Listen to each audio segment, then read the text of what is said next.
గాడిద పాలు, ఒక్కో గాడిదను 1,50,000 అమ్మిన డాంకీ ప్యాలెస్.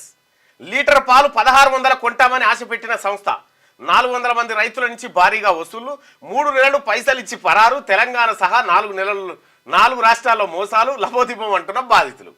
గాడిద పాలు, ఈ గాడిద పాలు నా దగ్గరకు కూడా చిరిగిలే బాధితులు. ఓసారి వస్తే మేము తమిళనాడుతో మాట్లాడితే పంపియండి సార్ మేము చెక్ ఇస్తామంటే వాళ్ళు పోయిరు, చెక్ తీసుకుని మళ్ళీ ఏమైందో తెలియదు. ఇక ఈ గాడిద పాలు 1600 లీటర్ కొంటామని వాడు ఇంత తెలివి కల దంద చేసాను చూడు. ఫస్ట్ ఊర్ల పోటీ గాడిదలన్నీ జమ చేశాను. జమ చేసి మీరు ఈ గాడిదని పెంచుకోరి, కొట్టం మాదే, గడ్డి మాదే, కాలు మీరు ఇట్లా పిండి మాకు పొయ్యాలే, లీటర్ 1600 ఇస్తామంటే రోజుకు 5 లీటర్లు పిండుకున్నా కానీ 5,30 ఇవి అవి 8,000 రూపాయలే. కొట్టం మాదే అంటుండే కానీ కొట్టానికి 10 లక్షలు, గాడికి చెప్పు. ఈ రోజుకు 8,000 రావట్టే. ఎన్ని తక్కువ గాడిదలు ఉంటేనే ఓ 20-50 నెలకు 24, నెలకు 2,40,000. ఏమనికి వస్తుంది నాయన గీతీరుగా పైసలు, మళ్ళీ ఎక్కువ కూడా పెంచుడు కాదు అని ఏం చేసిరు మరి. ఎట్లనే మరి మేము గాడిదలు మేము పోస్తాం కానీ పాలు గాడిదలు ఎట్లాంటివి మాతానే ఉన్నాయి. కొనుక్కపోరి ₹1,00,000 గాడిద, 1,00,000 అని గాడిదకి అయితే తెచ్చిరు, ఇచ్చిరు. గాడిదకి తెచ్చి ఇస్తే వాడిగా 3 నెలలు వచ్చింది అని బండి పిలుచుకోపోయి. కాదు ట్రైనింగ్ కూడా ఇచ్చిండ్రు. మళ్ళీ ట్రైనింగ్ ఎట్లా మంచి సాఫ్ట్వేర్ ఇంజనీర్లు దిగినరు. గడ్డి ఎట్లా వేయాలి కూడా మేము గాడిదలు పెంచుతున్నాము, గాడిదల వల్ల గాడిదలు కాస్తున్నాను అది చాలా. వాడు అందరితో గాడిదలు కాడిపించిండు. పాలు విండిరు, అయిపోయింది. పోసినాక వాడి బండి వచ్చి ఎక్కించుకొని పోయా తమిళనాడుకు పోయేదట. పోయేది ఏం చేస్తారా ఈ గాడిద పాలతో, మెడిసిన్ గిడిసిన్ అని ఏమేమో చెప్పారు. ఇక వానికి చెప్పగానే పాలు తీసుకపోతా ఉన్నారు, పాలు తీసుకపోతా ఉన్నారు. ఆయనతో ఆఖరికి ఏమైంది, బిల్లు లేవురా అంటే ఎక్కడికి గాడిద పాలు ఎవడు కొంటాడు, ఉన్న గాడిదలన్నీ వీళ్ళకి అమ్మిండు. గాడిదలు వీళ్ళకి అప్ప చెప్పిండు. వీళ్ళ దగ్గర షెడ్డుకు 5 లక్షలు, గాడిదకి 1,00,000, ట్రైనింగ్కి 50,000 అన్నీ వసూలు చేసుకొని 100 కోట్లు జమ చేసి అవతల పడ్డాడు.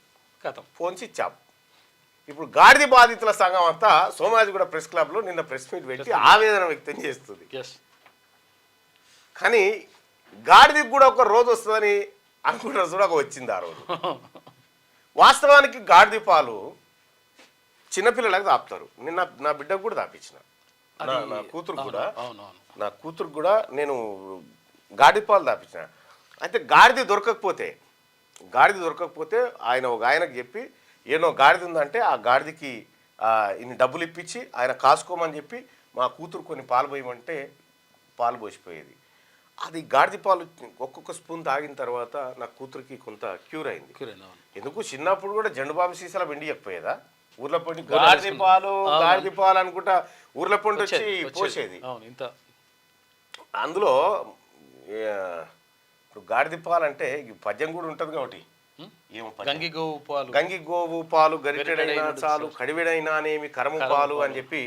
అంటే గాడిద పాలకు చాలా ఏది ఒక జలుబు కానీ ఆయాసం కానీ ఉబ్బసం ఇటువంటి తగ్గించే.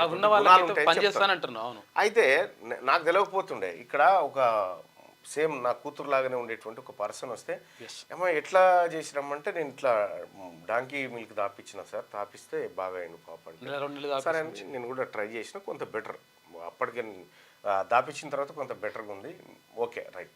అయితే ఈ గాడిద పాలను ఇట్లా మనం చూసినటువంటిదేమో జెండు బాంబు ఇంత విండిస్తేనే 100 తీసుకునేది, లీటర్ 1600 అంటే ఉండొచ్చు అనుకోవచ్చు. ఆయనత ఈ గాడిదల దందా పెడితే కథం అయిపోయింది. 100 కోట్లు గాడిదలను చూపెట్టి కథం చేసినాడు తమిళనాడులో. దాన్ని ఇంకొక IAS ఆఫీసర్ ఓపెన్ చేసిందట.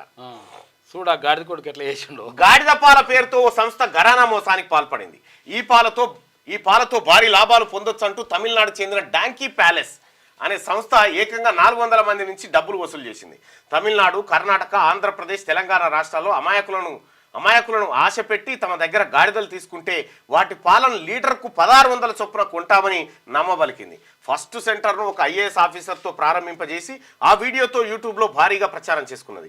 దీంతో ఆశపడి సంప్రదించిన వారి వద్ద ట్రైనింగ్ కోసం 50,000, గాడిదకు 1,00,000, డిపాజిట్ 5 లక్షలు వసూలు చేసింది. ఇలా సుమారు 100 కోట్లకు పైగా కాజేసింది. కొద్ది నెలలు గాడిద పాలు కొన్న తర్వాత ఆపేయడంతో బాధితులు ప్రశ్నించారు. చెక్కులు ఇచ్చి అప్పుడు తప్పించుకున్న నిందితులు ఇప్పుడు పత్తా లేకుండా పోయారు. దీంతో బాధితులు శుక్రవారం హైదరాబాద్ సోమాజిగూడ ప్రెస్ క్లబ్లో సమావేశం నిర్వహించారు. తాము అన్యాయమైపోయామని 18 నెలలుగా పోరాడుతున్నామని అయినా న్యాయం జరగడం లేదని వాపోయారు. ఇగో ద డాంకీ పాలసీ అని డాంకీ మిల్క్ అని పెట్టే కంట్రీ డిలైట్ లెక్కనే ఉంది. సేమ్ ఇట్లే కంట్రీ డిలైట్ కూడా ఎన్నడో షట్టర్ గుంజవలసిందే. అది క్యూ న్యూస్ ఛానల్లో పనిచేయటకు అనుభవం గల సీనియర్ వీడియో ఎడిటర్స్ కావాలను సంప్రదించవలసిన నెంబర్ 8688926084. qnewsads@gmail.com ను సంప్రదించండి. లైక్ చేయండి.